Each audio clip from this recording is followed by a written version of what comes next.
আসসালামু আলাইকুম স্যার, আপনাকে তো এখন সহজে পাওয়া যায় না। আপনি গুলশান একাডেমি স্কুল অ্যান্ড কলেজের প্রিন্সিপাল ছিলেন।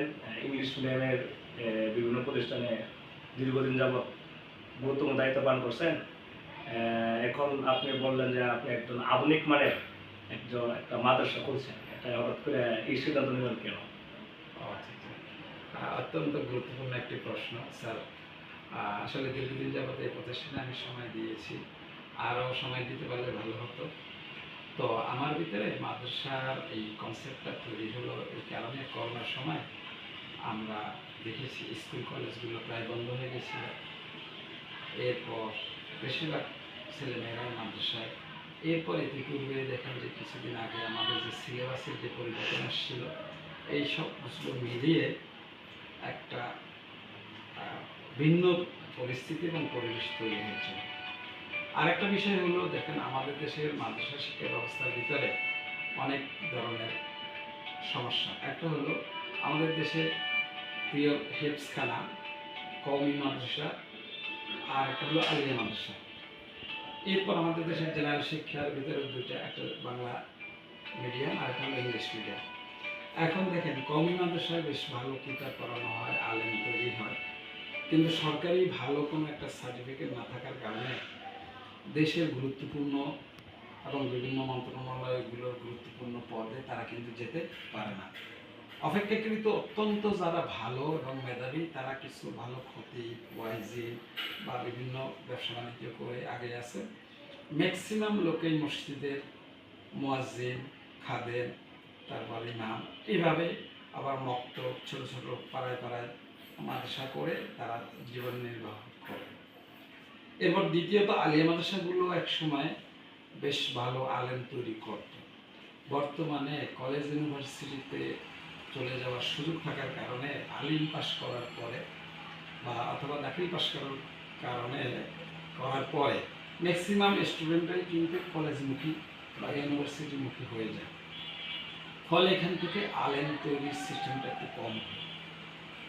তো এই কারণে আলিয়া মাদ্রাসাগুলো থেকে, অন্যদিকে যে আমরা ইংলিশ মিডিয়ামে যারা লেখাপড়া করি, নিচের দিক থেকে প্লে নার্সারি, কেজি এরকম করে করে 5-6 পর্যন্ত এদের অ্যাচিভমেন্টটা বেশ ভালো।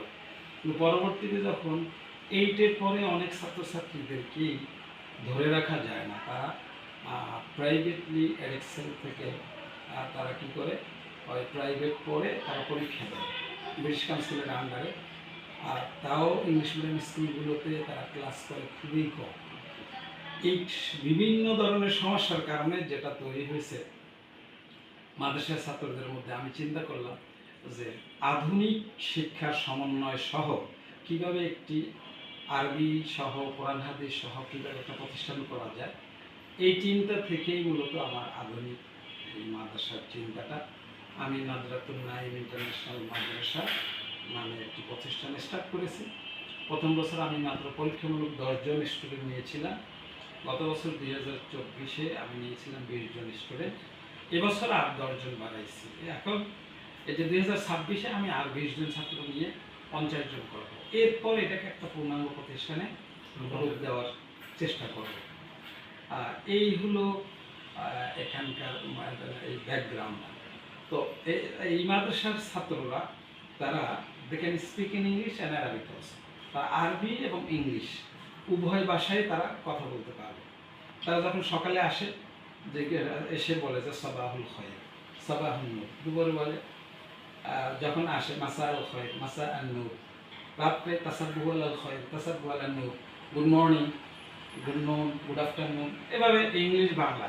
তাদেরকে জিজ্ঞেস করলে যে আমি একটু পরে আসতেছি, আরবি বলে সাআতি বা আদা কলিল আল কাম লেটার হয়, তোমার সাথে আমার একটু প্রয়োজন ছিল। ওরা বলে আনা হাত্তা বিফিক তাকাল্লুমু মাআকা, এইভাবে করে I need to talk to you. এভাবে করে করে প্রত্যেকটা ছেলে ইংলিশে কথা বলতে পারবে, আরবিতে কথা বলতে পারবে, প্লাস ইংলিশে বক্তব্য দিতে পারবে। এবং ওদেরকে কওমি মাদ্রাসার সিলেবাসটা ফার্স্ট সেমিস্টারে পড়ানো হয়, আলিয়া মাদ্রাসার সিলেবাসটা সেকেন্ড সেমিস্টারে পড়ানো হয়। মদিনা ইউনিভার্সিটি, যেটা মদিনা আরবিক রিডার্স, বা আল আজহার বিশ্ববিদ্যালয়ে এলিমেন্টারি ক্লাসগুলোতে, মালয়েশিয়ার ইসলামিক বিশ্ববিদ্যালয়ের এই ক্লাসগুলোর বইগুলো আমরা সমন্বয় করে দিয়েছি, যাতে করে তারা দেশি, কওমি, আলিয়া এবং আন্তর্জাতিক মানের বই পুস্তকের সাথে তাদের একটা পরিচিতি হয় এবং ম্যাক্সিমাম সিলেবাসগুলো আমরা ইংলিশ মিডিয়ামের সাথে সমন্বয় করে রেখেছি। পাশাপাশি আমরা ক্লাস ওয়ে হেফজটাকে ভাগ করে দিয়েছি।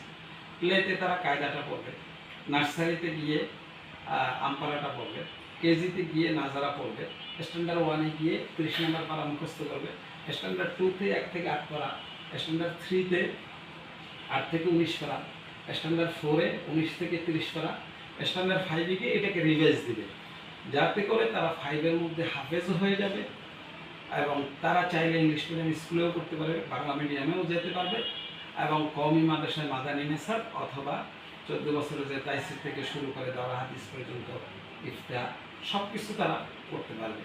এই কনসেপ্ট নিয়েই মূলত আমি এই মাদ্রাসাটা স্টার্ট করেছি। তো এখনও সুন্দর একটা পরিবেশ করতে পারি নাই।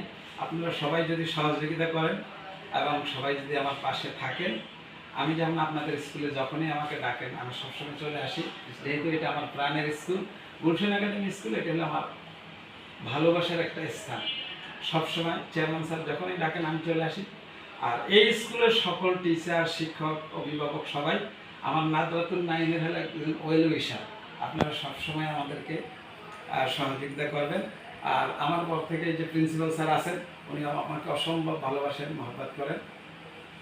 তা আমি দেশবাসীর কাছে, দেশে বা প্রবাস থেকে যারা আমার এই কথাগুলো শুনছেন সকলের কাছে অনুরোধ করব, আমি যে একটা আধুনিক উন্নত মানের এবং ইংলিশ মিডিয়াম এবং অ্যারাবিক মিডিয়ামের যে সমন্বয় প্রতিষ্ঠানটা শুরু করেছি, আপনারা সবাই মিলে যদি একটু আন্তরিক হন, সহযোগিতা করেন আপনাদের সন্তানদেরকে দিয়ে, তাহলে এটা একটি বাংলাদেশে নয় সারা ওয়ার্ল্ডের মধ্যে একটি উল্লেখযোগ্য প্রতিষ্ঠান হিসাবে আমি গড়ে তুলতে চেষ্টা করব ইনশাল্লাহ।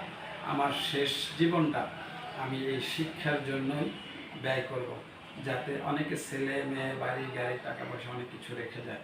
আমি এই জাতির জন্য একটি সুন্দর প্রতিষ্ঠান, যেখানে মানুষকে গড়ে তুলে তাদেরকে সমাজে মানুষের মতো মানুষ হিসাবে, যেমন ম্যান ইজ ফর ম্যান অথবা man for man, life for life, জীবনের জন্য, মানুষের জন্য এরকম একটা সুন্দর পরিবেশ আমরা তৈরি করতে পারি। হ্যাঁ, একটা ইসলামিক পরিবেশ এবং কোরআন হাদিসের সমন্বয় সহ আমরা যাতে এটাকে পরিচালনা করতে পারি, সেই আশাবাদ ব্যক্ত করেই স্যার আপনার প্রশ্ন, আশা করি আমি আপনাকে আমার কনসেপ্টটা বোঝাতে পারছি।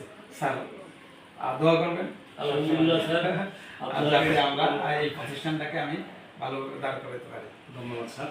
যারা আমার ভিডিও দেখছেন সবাইকে আমার অন্তরের অন্তঃস্থল থেকে ধন্যবাদ এবং মোবারকবাদ জানিয়ে আমি এখানে শেষ করছি।